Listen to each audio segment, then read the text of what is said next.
ఢిల్లీలో ఈసీతో CS Jawahar Reddy, DGP Harish Gupta భేటీ ముగిసింది. కాసేపట్లో దీనిపై ఈసీ అధికారిక ప్రకటన జారీ చేసే అవకాశం ఉంది. ఈసీని కలిసిన AP CS Jawahar Reddy, DGP Harish Kumar Gupta ఈసీని కలిసి రాష్ట్రంలో హింసను కంట్రోల్ చేసేందుకు తీసుకున్న చర్యలపై నివేదిక ఇచ్చారు. 144 సెక్షన్ కేసుల నమోదు, అరెస్టులపై సీఈసీకి వివరించారు డీజీపీ.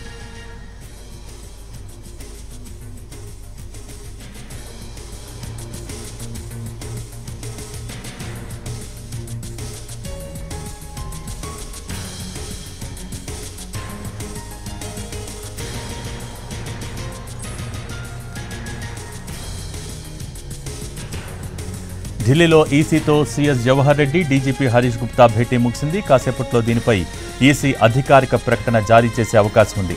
ఇవాళ మధ్యాహ్నం AP CS Jawahar Reddy, DGP Harish Kumar Gupta ఈసీని కలిసి రాష్ట్రంలో హింసను కంట్రోల్ చేసేందుకు తీసుకున్న చర్యలపై నివేదిక ఇచ్చారు. 144 సెక్షన్ కేసుల నమోదు, అరెస్టులపై సీఈసీకి వివరించారు డీజీపీ. దీనికి సంబంధించి పూర్తి అప్డేట్స్ మా ప్రతినిధి ప్రసాద్ ఢిల్లీ నుంచి లైవ్ ద్వారా అందిస్తారు. Prasad, over to you.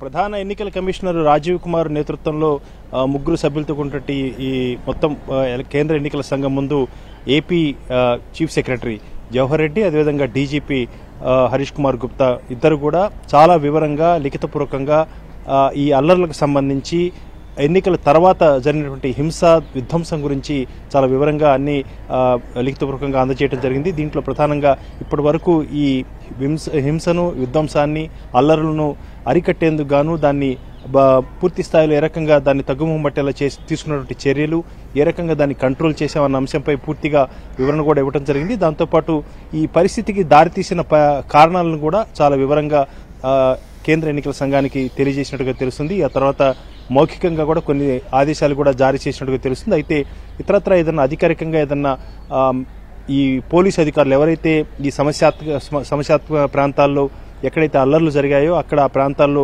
ఎవరైతే బాధ్యులని గుర్తించారో ఆ మేరకు వారిపై చర్యలు తీసుకోవాలని చెప్పి కూడా కేంద్ర ఎన్నికల సంఘం ఆలోచిస్తున్నట్టు తెలుస్తుంది. ఒకవేళ అదే పరిస్థితి ఉన్నట్లయితే దానికి సంబంధించినటువంటి వివరాలు కూడా అధికారికంగా ఒక ప్రకటన ద్వారా కూడా తెలియజేసే అవకాశం ఉంది. ఇప్పటికైతే మాత్రం అందుతున్న సమాచారం ప్రకారం మౌఖికంగా కొన్ని ఆదేశాలు జారీ చేశారు. అదేవిధంగా మరింత కట్టుదిట్టంగా చర్యలు తీసుకోవాలని, రాబోతున్నటువంటి ఎన్నికల ఫలితాల సందర్భంగా జూన్ 4వ తేదీన ఓట్ల లెక్కింపు ఇవన్నీ ఉన్నాయి కాబట్టి ఎలాంటి ఎట్టి పరిస్థితుల్లోనూ ఎలాంటి అవాంఛనీయ సంఘటనలు జరగకుండా చాలా కట్టుదిట్టంగా నిర్ణయాలు తీసుకుని చర్యలు తీసుకోవాలని చెప్పి కూడా ఆదేశాలు జారీ చేయడానికి చాలా సుహృద్భావ వాతావరణంలో సమావేశం జరిగినట్టు తెలుస్తుంది. 3:55 ప్రారంభమైనటువంటి ఈ సమావేశం 4:25 వరకు దాదాపు అరగంట పాటు ఈ సమావేశం జరిగింది. అన్ని విషయాలను కూడా వివరించడం జరిగింది. ఆ తర్వాత కేంద్ర ఎన్నికల సంఘం అధికారికంగా ఒకవేళ ఇలాంటి ప్రకటన చేస్తుందా, ఒకవేళ ఏదైనా నిర్ణయాలు తీసుకునేందుకు, ఏదైనా చర్యలు తీసుకునేందుకు ఏమన్నా కేంద్ర ఎన్నికల సంఘం ఏమైనా మొగ్గు చూపుతుందా లేదా అన్నది ఇచ్చే ప్రకటన ద్వారా తెలుస్తుంది. ఒకవేళ ప్రకటన లేనట్లయితే మౌఖికంగా ఆదేశాలు జారీ చేయడం ద్వారా అన్ని జాగ్రత్తలు తీసుకోవాలని చెప్పి మరొకసారి అప్రమత్తం చేసినట్టుగా కూడా మనం అనుకోవాల్సి ఉంటుంది. కాబట్టి చూడాలి కేంద్ర ఎన్నికల సంఘం ఏమైనా అధికారిక ప్రకటన జారీ చేస్తుందా, లేకపోతే మౌఖిక ఆదేశాలతోనే మరింత కట్టుదిట్టంగా, ఎందుకంటే ఇద్దరు కూడా రాష్ట్రానికి చెందినటువంటి ఉన్నతాధికారులు, చీఫ్ సెక్రటరీ జవహర్ రెడ్డి, అదేవిధంగా డీజీపీ హరీష్ కుమార్ గుప్తా వీరంతా కూడా ఉన్నతాధికారులు కాబట్టి వీరికి మౌఖిక ఆదేశాలతోనే ఆ మేరకు సరిపెట్టినట్టుగా కూడా మనం అనుకోవాల్సి ఉంటుంది. కాబట్టి చూడాలి కేంద్ర ఎన్నికల సంఘం ఏదైనా అధికారికంగా ప్రకటన జారీ చేస్తుందా లేదా అన్న అంశంపై. ప్రస్తుతానికి మాత్రం వాళ్ళు ఇచ్చినటువంటి పూర్తి వివరణాత్మకమైనటువంటి ఈ వివరాలు వీటన్నింటినీ కూడా సంతృప్తి చెందినట్టుగా తెలుస్తుంది. ఇక భవిష్యత్తులో ఎక్కడా కూడా ఎలాంటి అవాంఛనీయ సంఘటనలు జరగకుండా జాగ్రత్తలు తీసుకోవాలని మాత్రం ఆదేశాలు జారీ చేసినట్టుగా తెలుస్తుంది. Thank you Prasad.